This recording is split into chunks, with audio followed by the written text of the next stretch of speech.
Недавно в интернете наткнулась на вопрос, как восстановить функцию тазового дна. И здесь нужно понимать две составляющих. Первое.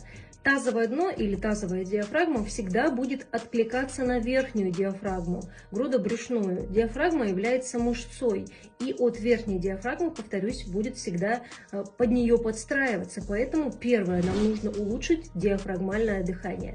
И второе.